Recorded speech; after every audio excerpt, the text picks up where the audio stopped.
इस बात की अनुभूति आप बस रखिएगा। मैं पहले कवि के रूप में एक ऐसा रचनाकार जिसकी आयु कम है, लेकिन जब आप सुनेंगे तो आप ये कहेंगे कि कम आयु का बड़ा रचनाकार है नीतीश राजपूत। वो बिहार की धरती से हमारे बीच है। मैं चाहता हूं कि वो आप लोगों के बीच आए और अपनी कविताएं आप तक पहुंचाए। मेरे इस निमंत्रण पर आप एक बार जोरदार तालियां बजाएं भाई नीतीश राजपूत।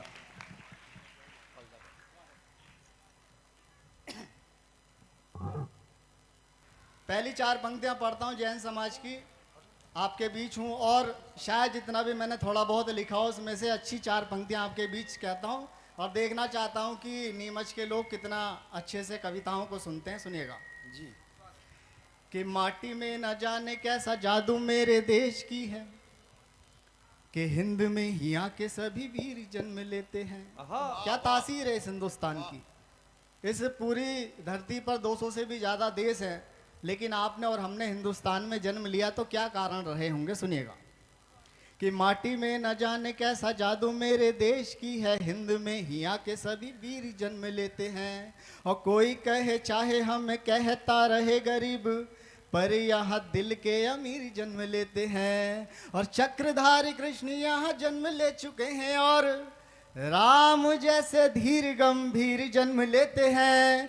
ले रहे हैं जन्म यूं तो दुनिया में लोग, पर हिंद में तो स्वयं महावीर जन्म वाह वाह वाह। हिंद में तो स्वयं महावीर जन्म लेते हैं। हिंद में तो स्वयं महावीर जन्म लेते हैं। तो बाबूजी आप समझ में तो आ रहा, आप ताली वाली नहीं बजा रहे हैं? अच्छा टीचर हैं। हाँ नहीं, वो बैठे हुए कई बार गड़बड़ मामला हो जाता है। अभी हम उड़ीसा गए थे एक कार्यक्रम में, तो वहाँ भाषा की बड़ी दिक्कत थी। तो ऐसे ही बाबूजी एक बैठे हुए रहते, मैंने एक कविता सुनाई, उनकी समझ में नहीं आई। फिर मैंने दूसरी कविता सुनाई, वो भी समझ में नहीं आई। इतनी देर में वो एक लठ लेके उठे और वो लठ लेके कभी उधर जाते थे कभी इधर जाते थे। मैं डर गया, मैंने कहा आज तो पिटने का नंबर आ गया। फिर भी मैंने उनसे पूछ लिया डरते डरते, मैंने कहा बाबूजी कविता पसंद नहीं आ रही तो बैठ जाता हूँ। तो उन्होंने कहा ना बेटा ना, तू तो हमारा मेहमान है, तू तो पढ़ जो पढ़ रहा है। मैं तो उसे ढूंढ रहा हूँ जिसने तुझे बुलाया। तो भाई साहब यहीं बैठे हुए हैं, तो हम तो आपके मेहमान हैं जैसे भी हैं, है ना। विशाल जैन। हाँ विशाल भैया बैठे हैं, आप निपट लीजिएगा। तो बाकी देखिए हमारे यहाँ क्या अभी चुनाव हुए हरियाणा में भाई साहब, तो विपक्ष ने एक बहाना बनाया कि चुनाव जब जब होते हैं देश में, जहाँ विपक्ष जीतता है, जम्मू कश्मीर में जीता तो सब कुछ ठीक था, लेकिन हरियाणा में हारा तो क्या बहाने हुए। 4 पंक्तियाँ रखता हूँ, बहाने पसंद आ जाएं विशाल भैया तो एक बार फिर से वो तालियाँ देखना चाहता हूँ जो अब तक नहीं मिली। पहले सुन तो लो भाई साहब। हाँ, मतलब बनिए हो क्या एडवांस पेमेंट, ऐसा नहीं चलेगा। तो सुनिएगा कि एक भी विपक्षी है मानने को राजी नहीं, इतना बड़ा गठबंधन, एक भी विपक्षी है मानने को राजी नहीं। इस बार भी चुनाव उनका ही वीक था।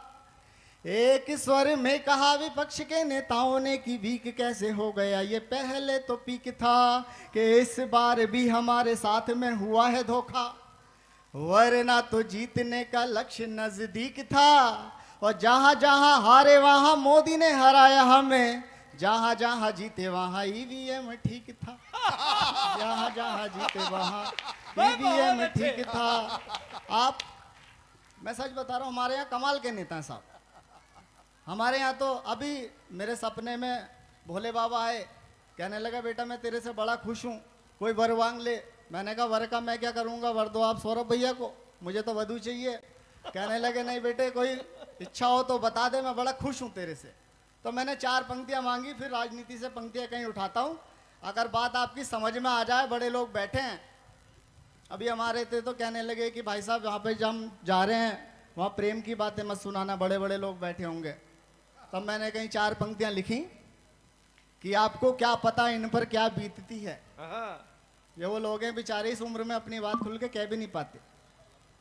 कि आपको क्या पता इन पर क्या बीतती है, जवानी इनके सपनों में आकर के चीखती है उम्र 70 की, आंखों पे चश्मे तो क्या, खूबसूरती तो मोतिया बिंद में भी दिखती है।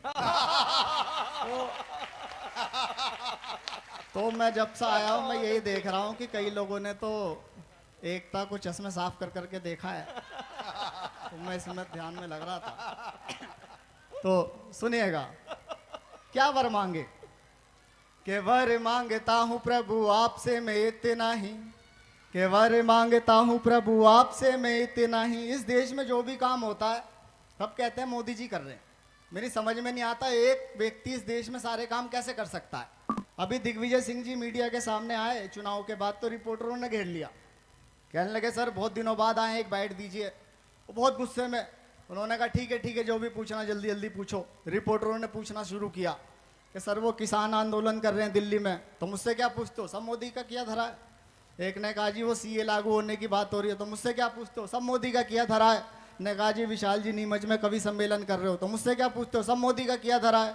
इतने में एक महिला रिपोर्टर ने पूछ लिया सर सुना है पिछले दिनों आप पिता बने, उन्होंने कहा मुझसे क्या पूछते हो।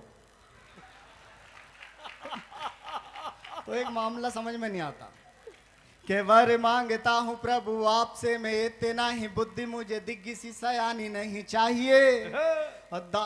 20 साल बाद कोई आके मुझे बाप बोले अंडी तिवारी सी निशानी नहीं चाहिए। और दाव पेच राजनीति के मैं सारे भूल जाऊं, कि दाव पेच राजनीति के मैं सारे भूल जाऊं। राबड़ी सी पत्नी दीवानी नहीं चाहिए, और आडवानी सा मुझे बुढ़ापा नहीं देना प्रभु। राहुल से मुझको जवानी नहीं चाहिए, राहुल से। तो मतलब कमाल के नेता है बाबूजी, मैं सही बता रहा हूँ। आप पूरे विश्व में घूमिए, सभी बड़े लोग बैठे हैं, जैसे नेताओं का गौरव हमें मिला बाबूजी। आप देखिए जैसे आदमी कॉपीराइट करा लेता है ना, आप किसी भी देश में हमारे जैसा नेता नहीं मिलेंगे। कैसे कैसे नेता है, आनंद लेना आंटी जी सुनिएगा। कि देश के चिकित्सकों ने बारी बारी ढूंढा पर केजरी के जैसी बीमारी नहीं मिलती। नहीं सुनने की बात नहीं बाबूजी, मैं अभी होली पे रंग लेने चला गया बाजार में, तो एक दुकानदार ने टांग रखा था केजरीवाल रंग।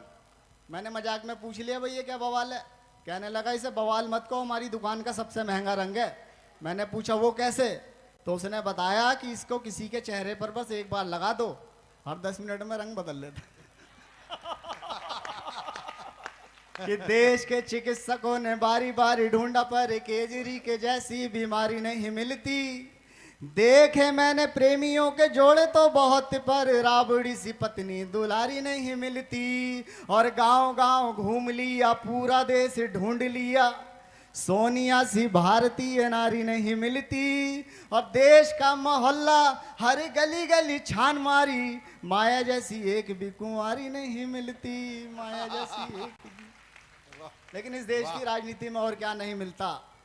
कहीं दिल की कड़वाहट रखता हूँ, ये युवा साथी भी बैठे हुए हैं, राजनीति का स्तर कहाँ से कहाँ तक चला गया। इस देश की राजनीति में और क्या नहीं मिलता, क्योंकि कहीं मैथिली शरण गुप्त जी ने लिखा कि केवल मनोरंजन ही ना कवि का कर्म होना चाहिए, उसमें उचित उपदेश का भी मर्म होना चाहिए। 4 पंक्तियां कहीं दिल के उद्गार रखता हूं, सुनिएगा। कि चाहे हो पड़ा कोई सड़क पर अधमरा, नेताओं की गाड़ी में सवारी नहीं मिलती। राजनीति का स्तर कहां से कहां तक चला गया। और मुझे याद है 2 दोस्त बैठ के बातें कर रहे थे, एक कांग्रेस का एक बीजेपी का। तो बीजेपी वाला बोला, जब उनमें बातें करते करते तू मैं होने लगी, तो बीजेपी वाला बोला क्या तुम सोनिया गांधी करते रहते हो, क्या क्या सोनिया गांधी ने इस देश में 2 बच्चे ही तो पैदा किए हैं। कांग्रेसी बोला तुम्हारे मोदी ने तो वो भी नहीं किए। तो राजनीति का था, सुनिएगा। कि चाहे हो पड़ा कोई सड़क पर अधमरा, नेताओं की गाड़ी में सवारी नहीं मिलती। राजनीति का नशा जो एक बार चढ़ गया, दुनिया में इसकी उतारी नहीं मिलती। और 9वीं फेल होके सरकार तो चला लो, पर अब युवाओं का गुस्सा चाहिए कि 9वीं फेल होके सरकार तो चला लो, पर एक छोटी जॉब सरकारी नहीं मिलती। और कर्ज से डरा हुआ किसान मर जाता, पर माल्य जैसो पे गई उधारी नहीं मिलती, माल्य जैसो पे गई। और तो इस देश में क्या याद करने की जरूरत है। तब कहीं 4 पंक्तियां मुझे लिखने की जरूरत पड़ी कि प्रेम गीत ही लिखेंगे युवा अगर देश के, तो बोलो फिर हिंद की कहानी कौन गाएगा। क्या याद करना आज देश के युवाओं को विशाल भैया, कि प्रेम गीत ही लिखेंगे युवा अगर देश के, तो बोलो फिर हिंद की कहानी कौन गाएगा, और देश की जवानियों की वीरता वो शौर्य गाथा नई पीढ़ियों को बोलो कौन बतलाएगा। देश की जवानियों की वीरता वो शौर्य गाथा नई पीढ़ियों को बोलो कौन बतलाएगा। तो प्रश्न एक यक्ष यह सबके समक्ष है कि सीमा पे सुरक्षा है तो कौन फिर जाएगा। और स्वप्न देखने लगेंगे युवा हनी सिंह के, तो सिंह सा भगत सिंह कौन बन पाएगा। सिंह सा भगत सिंह कौन बन पाएगा। जिंदाबाद जिंदाबाद, वाह वाह वाह। और एक गीत और सुना दो, एक गीत।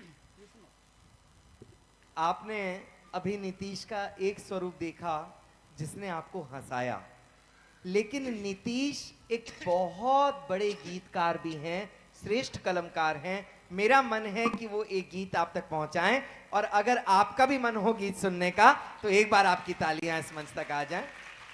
एक गीत सुना देना। एक गीत सुना देता हूं जैसा कि आदेश हुआ है, लेकिन गीत से पहले 4 पंक्तियां सुनाता हूं। अगर सच में श्रृंगार सुनना चाहते हैं, क्योंकि हमने सौरभ जैन भैया वो हैं जिन्होंने उंगली पकड़कर हमें मंचों तक लेकर आए और हमें बताया कि हजारों की भीड़ के सामने माइक पकड़कर कैसे बोला जाता है। तो महिलाएं बैठी हैं, हमारे घर की माताएं बहनें, हमने ये सीखा है कि जब हम श्रृंगार पढ़ते हैं तो श्रृंगार में और अश्लीलता में एक बहुत झीना सा अंतर होता है। इस झीने से पर्दे पे अगर खरोंच भी लग जाती है तो अश्लीलता झांकने लगती है। तो मैं इस उम्मीद के साथ सुना रहा हूँ, इस विश्वास के साथ सुना रहा हूँ कि मैंने उस श्रृंगार में अश्लीलता का प्रयोग नहीं होने दिया। सुनाता हूँ, सुनिए। क्या बात है। 4 पंक्तियां फिर एक गीत सुनाता हूँ कि मंद मंद मंद मुस्कान अधेरों की देख, मंद मंद मंद मुस्कान अधेरों की देख, मंद मंद सर्दी ये हवाएं रूठ जाएंगी। वाह। मृग के समान लचकाती देह देख देख, लचकाते वृक्ष की लताएं रूठ जाएंगी।